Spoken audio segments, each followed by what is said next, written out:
What about angels?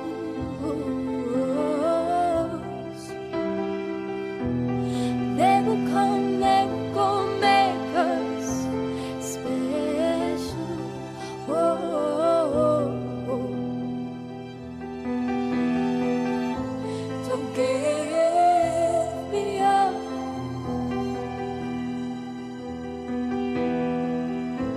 Don't give me up. 'Cause what about angels?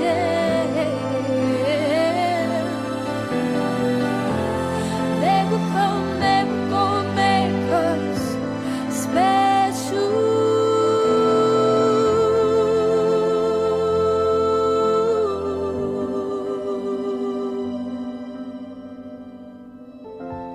It's not about angels. Angels.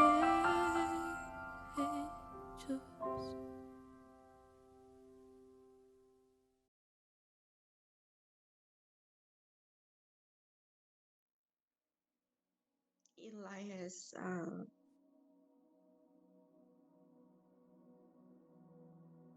he was so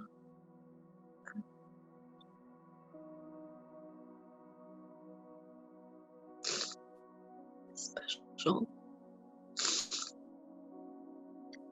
He was in constant prayer.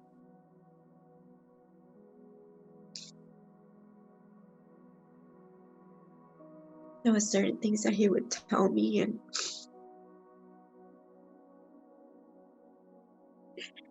I think he was preparing me. He was preparing me.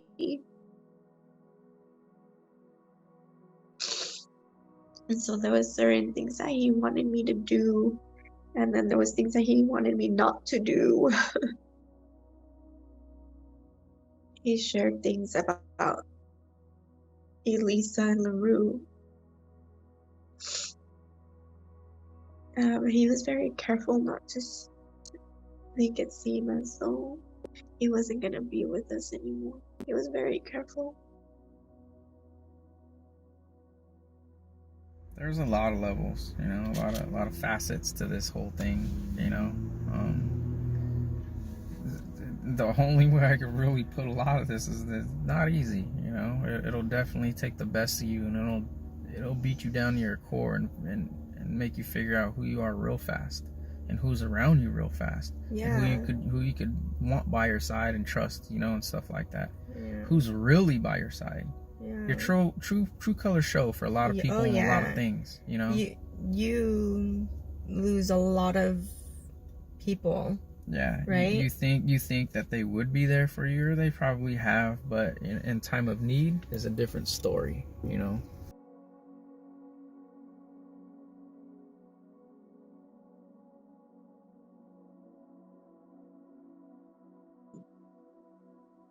His last few days, we were trying really hard to get him home. I was fighting with everybody. I was fighting with the whole medical team. I really thought that they were killing him, you know, like that they weren't helping him.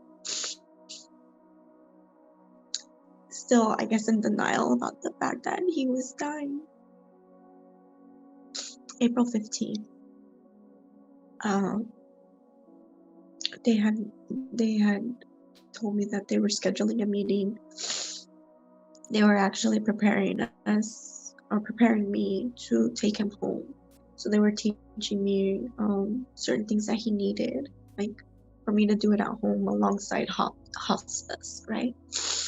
We were looking for another hospice team that could be there for him since the last one basically failed. You know, we were looking for a hospice that had all the capabilities to help him while at home, to make it comfortable for him. And so they were training me as well to do certain things. And so on April 15th, they told me that they were going to schedule a meeting the next day to basically map out the transportation home, what it was gonna look like.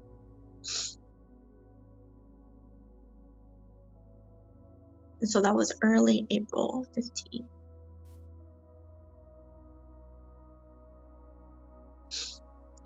And so that day, Elias was well.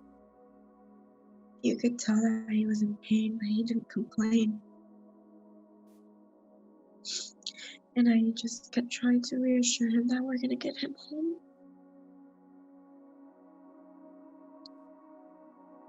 He told me that it was okay. We couldn't. I said, no, baby, it's not okay. We're gonna get you home. You're gonna go lay in your bed.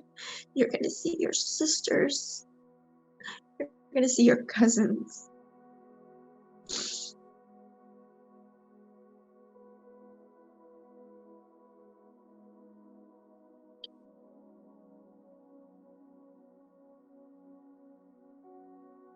And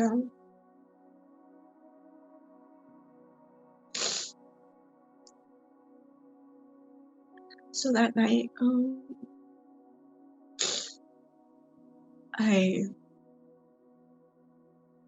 I was laying next to him in his bed.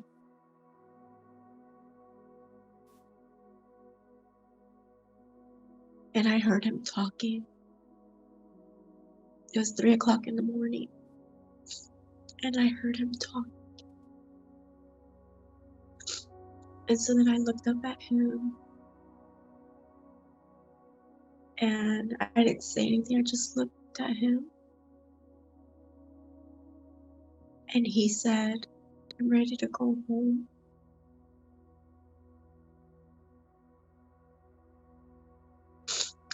And so then I told him, I said, oh, I know, baby, you're ready to go home. I know, I am too. And I said, we have a meeting with your team at 9 or 10 o'clock in the morning. Oh, so you should be coming home tomorrow. You'll be going home tomorrow. It was 3 o'clock in the morning. I kept saying tomorrow.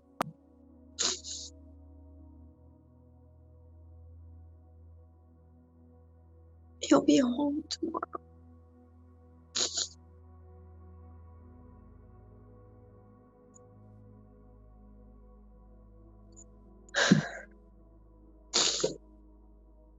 And he looked at me and he said,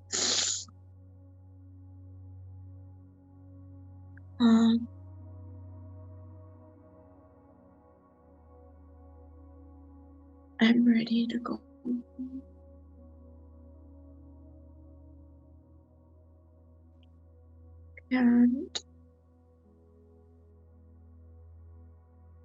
And I said, what? He said, yeah, it's time.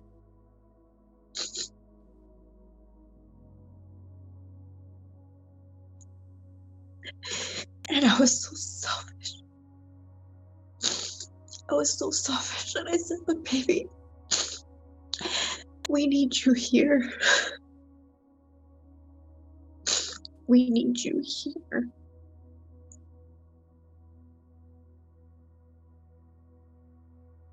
He said, Mom, everything's going to be okay.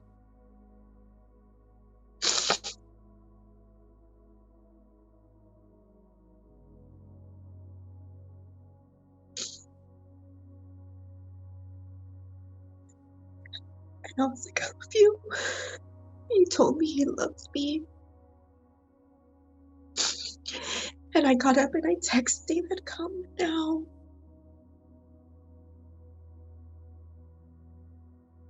David called me and he said, what's wrong? I said, David, just come. He didn't say anything more. He hung up when he came.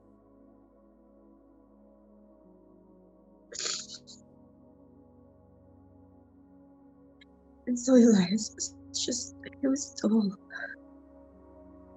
pretty active. He told his dad a few things and he kept conversation. He was in peace, you know. And so around 9 a.m. we were supposed to have this meeting.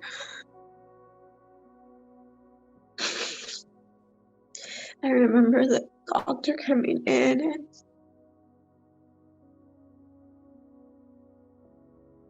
she told me that they could have the meeting with me. And I just said, leave me alone.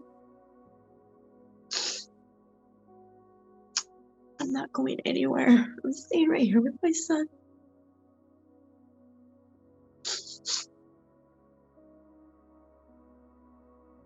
And then David came in. He told her the same thing, just leave.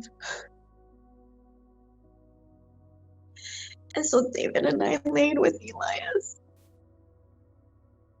I didn't leave his bed. And so Elias was just trying really hard. He told us he loved us.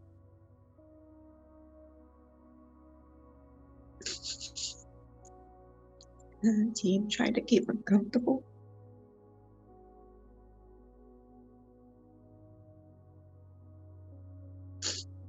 They even came and just had to tell us that, he was dying. We knew.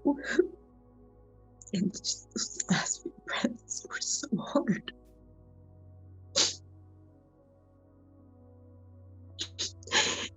It was so hard. It wasn't peaceful. He fought. He fought really hard. I'm not gonna go into the graphics of it because it's so hard to even talk about. But he fought really hard.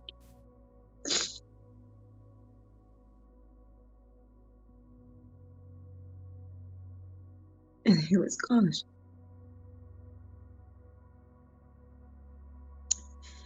I screamed. David screamed.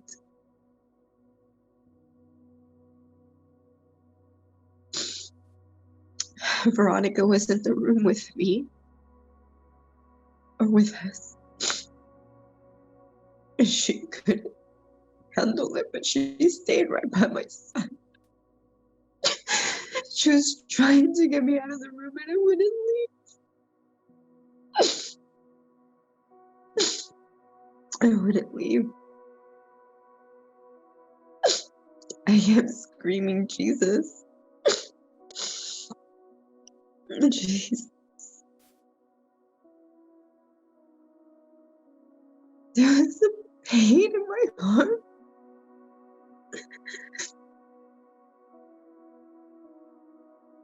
I was just shattered. I was shattered.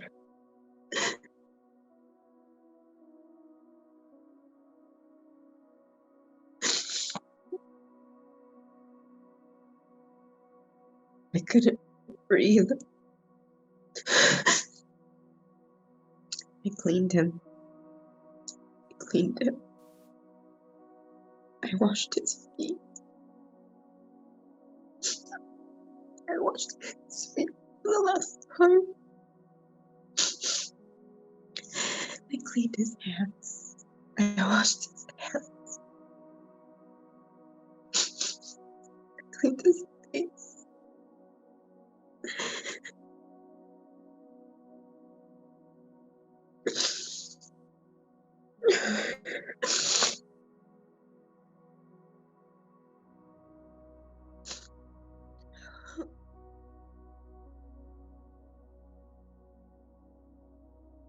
So I remember that, like when he would be like a year and a half, two, and that was really fun. But another one, shortly after, me and Jackie, we went together. We picked out his baptismal outfit. So definitely one of the hardest when it came to the funeral planning. That was a rough day, having to go and pick out just the perfect tie and I think just being that his life was cut at just, the sweet age of 16, I never thought I would be at a point in my life where not only would I pick a baptismal outfit, which is a very significant outfit, but have to be by her side. Like, that was never part of the planning, to have to pick a burial outfit. It was something that was really hard. And it was myself, Jackie, her youngest sister, Veronica, and we all had, our own breaking point. And I remember Jackie being kind of a little bit in a corner of the place where we were at. And, I went to her and, we were hugging and we were both trying to tell each other, just breathe, it'll be okay. And there would be this song when I would drive to Stanford, or somehow it always found a way to come onto the radio when I would be going to visit Elias, and it was called High Hopes. And me and Jackie were hugging and just, that ugly crying. And I don't even remember hearing any music the entire time we were on there, but all of a sudden I can hear this song playing in the store.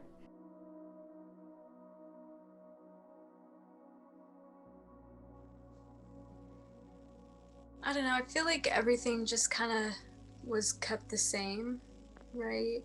It was just, of course, I mean, it was a little different because his presence wasn't there, and it did feel a little off, but I feel like as time was kind of passing, we all just kind of try to keep his memory alive, Mm-hmm. So we would always like talk about him, talk about things, oh, he would have done this, he would have said that, or if he was here right now, and we'll like show each other's videos of like him that we kept on our phone, pictures, and just like stuff like that Mm-hmm. just kept his memory alive by talking about him and everything. So going to this experience made me rethink how I live every day. At first, it made me want to change so much of my life that it was realistically impossible to change everything that I wanted to change. So over time I realized that just how I spend every day is the most important thing I can do. That's the best change I can make. So it's very hard to describe how it affects your entire family, because it's a heavy story to tell. It's a heavy experience to express to friends and family. So for me, I was able to talk to close friends and explain to them what I was witnessing, what my nephew was going through, and it was important for me to share his story with my very close friends because they also have children. And I remember Elias as a baby. I remember Elias as a football player. I remember him as a young adult. And I say young adult because he was a lot older mentally than other kids his age. So what helped me the most is talking with my wife about the different things that we experienced with Jackie and Elias, about our own children and what they can potentially go through as well, and just life in general. So it made my wife and I's relationship a lot stronger, and it also made our bond with Jackie and Elias and the girls a lot stronger than it ever was.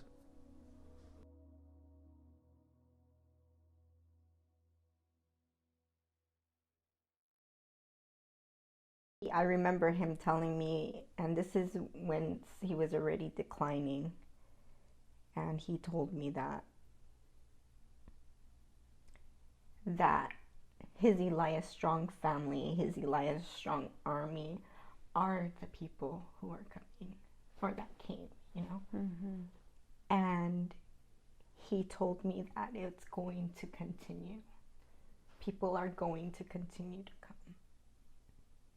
And so, as he became an inspiration to many, his network grew. His EliasStrong family grew.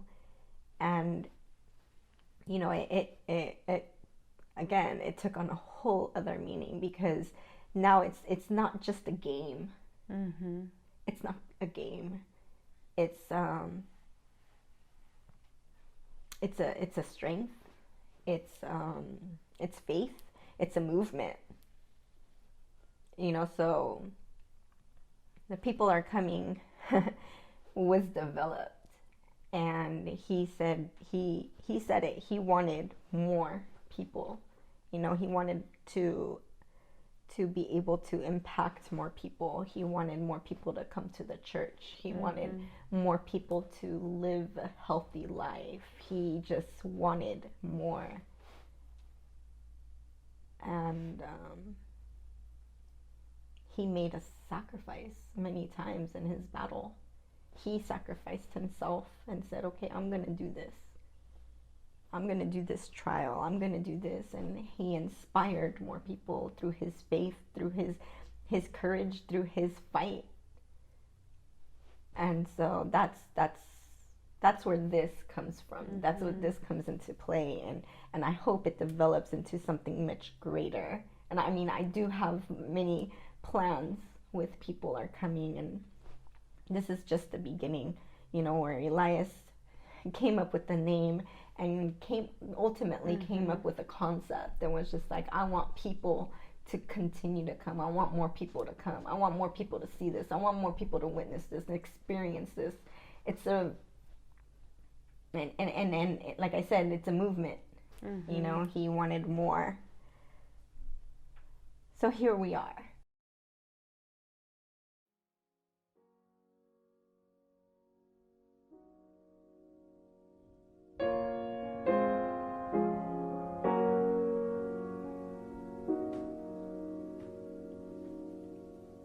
Take my mind and take my pain, like an empty bottle takes the rain, and heal, heal, heal, heal, and take my past and take my sins, like an empty sail takes the wind, and heal, heal, heal, heal, and tell me something's last, and tell me something's last.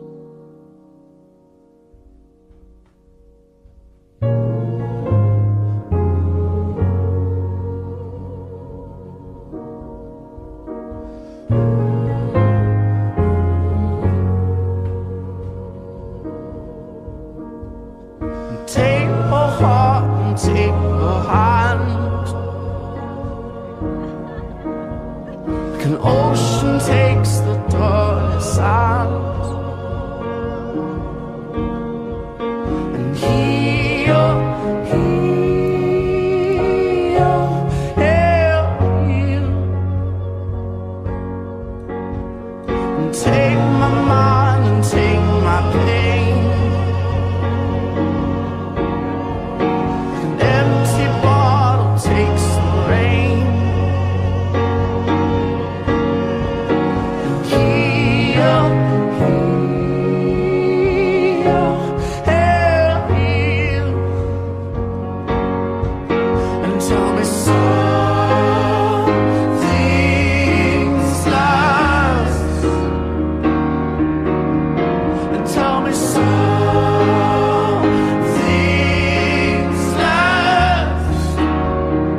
me so